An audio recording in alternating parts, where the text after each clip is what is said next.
Para explicar los sucesos que se llevaron a cabo en la Revolución Mexicana, primero debemos explicar los antecedentes que causaron que esta revolución estallara en primer lugar. Nos situamos en el año 1856, en donde se crearía la Ley Lerdo. Esta ley fue remitida por el político mexicano Miguel Lerdo de Tejada, la cual declaraba baldías las tierras y propiedades, y en consecuencia no podían generar bienes raíces en ellas. Particularmente, esta ley quería que la Iglesia perdiera poder, ya que poseía una gran cantidad de estos del crecimiento del país. Además de perjudicar a la Iglesia Católica, también tuvo consecuencias en el campesinado, ya que muchas de estas fincas quedaron en manos de extranjeros o personas de clase alta. Luego de varios años pasamos a 1876, donde comienza el gobierno de Porfirio Díaz, después de la muerte de Benito Juárez, el anterior presidente, aunque solamente comienza luego de derrocar a Sebastián Lerdo en las elecciones de ese mismo año. Este régimen dictatorial que ejercía Porfirio Díaz se llamaba Porfiriato y se caracterizaba por iniciarse un proceso de modernización en el campo que despojó al campesinado de sus derechos y sus tierras.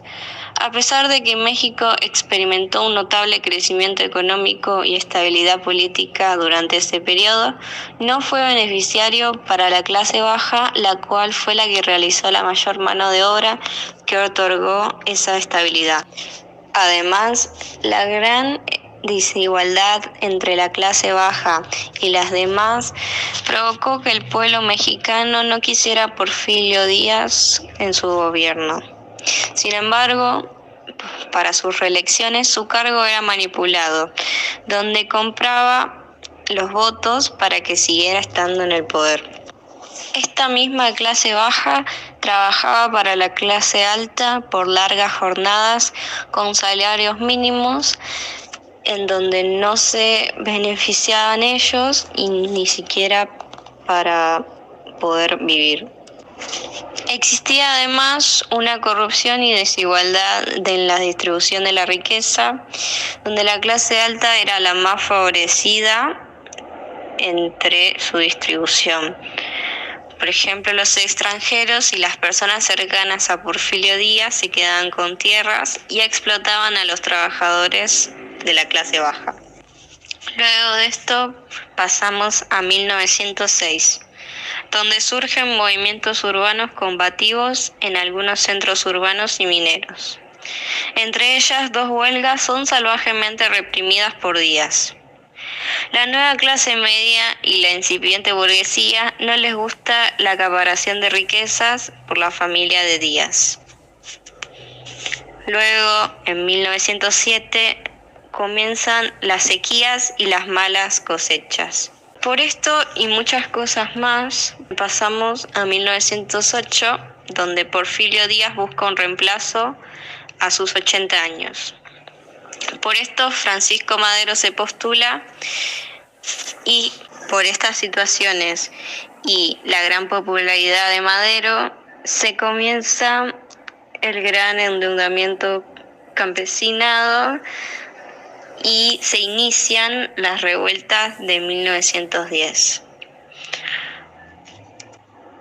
Por esta gran popularidad que generó Madero, los porfiristas, que son los seguidores de Porfirio Díaz, arrestan a Madero y las elecciones, en consecuencia, se desarrollan mientras él estaba en prisión.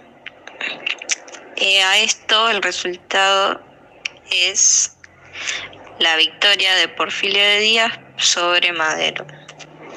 Pasamos a 1910, donde Madero huye y viaja a Estados Unidos, donde proclama el Plan de San Luis de Potosí, el cual se incitaba al pueblo mexicano a levantarse en armas contra Porfirio Díaz y que se establecieran elecciones libres, así también como leyes para proteger a los trabajadores, es decir, el sufragio efectivo y la no reelección. El 20 de noviembre, el pueblo se levanta contra Porfirio. Brotes rebeldes en el norte de México son encabezados por Pascual Villa y Zapata.